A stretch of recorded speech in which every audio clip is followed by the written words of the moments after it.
Hello, my lovelies. Welcome back to my channel. Thank you so much for clicking on this video. तुम्हें title देके पता चल गया होगा that this video is going to be a story time. Actually, a video was supposed to be the very first video of the channel, but मुझे time नहीं मिला ये video shoot करने का because of college and exams and everything was going on. तो yeah, this video is about 3 years का time span of my life. Light क्यों flicker करती है? Sorry. तो हाँ, 3 years of my life were traumatized by my class teacher. Let's see how. तो बात शुरू होती है when I was in 4th standard. A new teacher came to our school, and she was our class teacher in 4th standard. And मेरी किस्मत never mind. वो 3 साल तक मेरी क्लास टीचर थी and she traumatized the shit out of me. So what she did was 4th class में she was very nice. See, I was a very studious kid and मैं हमेशा topper रही हूँ स्कूल में. तो 4th class में तो she used to admire me कि Dyumna, you have a good sense of studies and you have a good IQ and everything. But something turned her Something turned her switch and she completely changed. I mean, it was a 360-degree shift in her behavior towards me. What used to happen was, मुझे ना 5th में chikungunya हुआ था.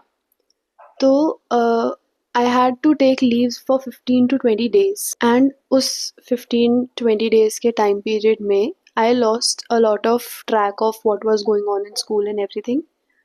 And out of nowhere, in those 15-20 days, she convinced each and every student of my class to not to talk to me. I still don't know why she did that. I still don't have any answer for that. And I never confronted her for that as well.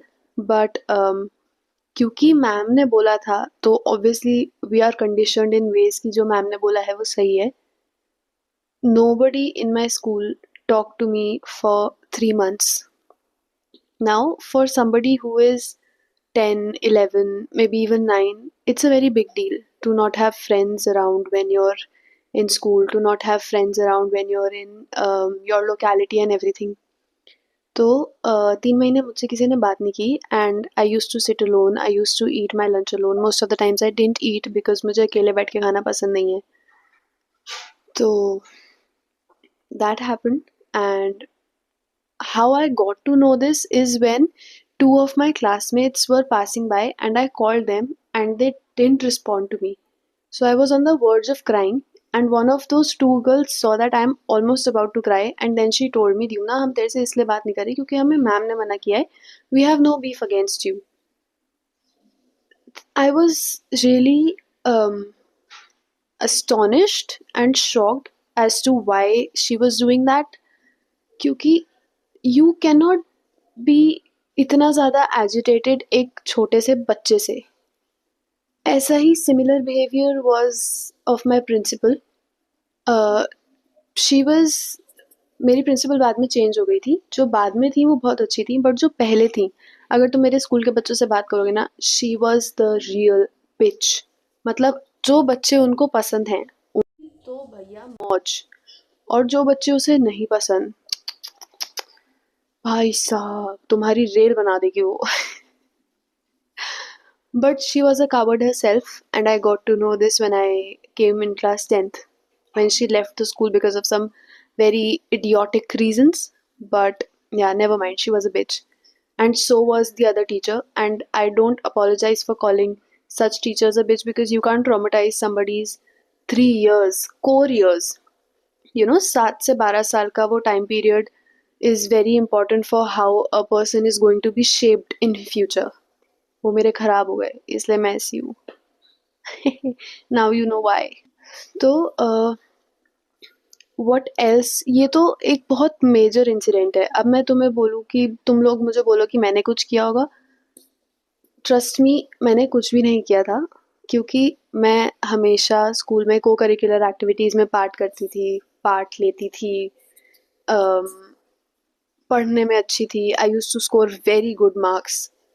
तो जब मुझे chikungunya हुआ था and I took a leave for 10 to 15 days, क्योंकि मुझे मेरी काफ़ी ज़्यादा तबीयत ख़राब थी। तो उसके आई थिंक 15 days बाद एग्ज़ाम्स थे, हाफ ईयरली, जो 80 मार्क्स के होते हैं। एंड मुझे बहुत सारा सिलेबस भी कवर करना था, काम भी पूरा करना था एंड पढ़ना भी था। तो मैं बहुत अच्छे से नहीं पढ़ पाई and I barely pass my exams. मैं फेल नहीं हुई but I just pass them, जैसे तैसे, ठीक है। तो मेरी क्लास के जो एवरेज बच्चे थे, she started comparing me to them when she was distributing the question papers, नहीं, answer sheets. So when she was distributing the answer sheets to the children, one of the kid, out of curiosity, उसने अपनी बारी आने से पहले ही पूछ लिया कि मैम मेरे कैसे मार्क्स आए हैं। एंड शी जस्ट सेड कि तुम्हारे तो द्युम्ना से ज़्यादा ही आए हैं, अब द्युम्ना सोचो तुम्हारे कितने आए होंगे। मैंने पूछा मेरे कितने आए हैं, मुझे पता है मेरे एग्जाम्स अच्छे नहीं गए हैं and I already know how my result is going to be, but shaming me in front of everyone, जिसमें मैंने कुछ बोला भी नहीं, मैं चुपचाप बैठी हुई हूँ। अगर तुम्हें इस बात से आइडिया मिल पा रहा हो कि वो कैसी थी मैडम हमारी, तो I I didn't even tell my mother about it for a lot of for I don't know when I confronted my mother. I think when I passed school, उसके बाद मैंने मम्मी को बताया था एंड शायद मुझे पहले बता देना चाहिए था ताकि वो टीचर अपनी हद में रहती, because this is wrong, this is, I don't need anybody's validation for this कि ये गलत है, गलत है। I have another incident of the same teacher. जैसे मैंने बोला I was studious and everything, तो मुझे काफ़ी चीज़ों के आंसर्स क्लास में पता होते थे जो हमारे सिलेबस से रिलेटेड होता था।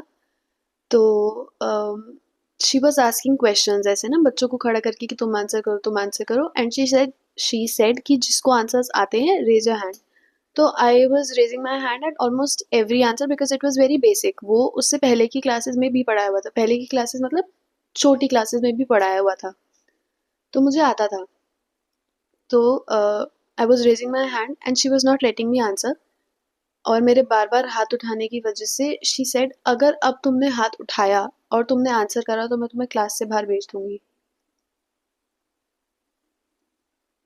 Girl, it is, something is missing, something is not adding up. तो ये बात मैंने मम्मी को बताई थी एंड पीटीएम में जब मम्मी ने उनको कन्फ्रंट किया कि वो क्लास को डिस्टर्ब नहीं कर रही, वो अपना हाथ उठा के आंसर कर रही है, वो भी आंसर कर भी नहीं रही, she is waiting for you to acknowledge. तो शी वाज लाइक नहीं नहीं मैम, ऐसे नहीं, दूसरों बच्चों को भी तो आंसर करने का मौका मिलना चाहिए। तो आप मुझे बाहर थोड़ी भेज दोगे, भेजा नहीं था बट बोलोगे थोड़ी कि मैं बाहर चली जाऊंगी। तो या शी प्रिटी मच,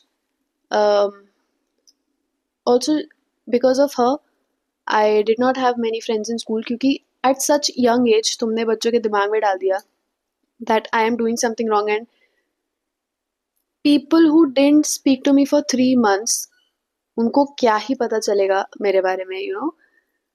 जब कोई बड़ा तुम्हें बताता है कि ये चीज़ सही है, ये चीज़ गलत है, तो तुम्हारे दिमाग में उस चीज़ को लेके वैसा ही परसेप्शन बन जाता है, regardless of what the reality is. And to break that notion जो तुम्हारे बड़ों ने तुम्हारे लिए क्रिएट किया होता है, it takes a lot of time, you know. जैसे हमारे जो ओल्ड लोग हैं, they can't be condition to today's technology, वो अपनी ही तरह से कंडीशन है, एंड सो आर मिलेनियल्स। तो इतने छोटे बच्चे तो वैसे भी बड़ों की ही बात मानते हैं, आजकल के बच्चे नहीं मानते but otherwise you know what I mean. तो she pretty much ruined everything for me, at least for those 3 years, because one, nobody spoke to me, two, she made me look like I am a bad influence when in reality I am not. I may not be the best influence, but I am not the bad influence, that I know. So yeah, that was it. um your takeaway from this video should be, one, don't let anybody be hurt from you, at least intentionally. If it is happening unintentionally and you get to know it, please apologize to them. please try make things better for them. If you can't do that, just try make the environment better for them. If not, make them feel better. तुम्हें समझ आ रहा है मैं क्या बोल रही हूँ? Just don't let anybody feel कि वो left out है या वो ऐसे outcasted सा है. Just don't do that. Thank you so much for watching this video. If you like the video, do like, share, comment and subscribe. Comment down if you have had such an experience or something similar to this where some friend of yours, some partner of yours or somebody else did something bad to you which ruined your image, which ruined your um which shook you to the core, you know. Yeah, I'll see you in the next one. Bye.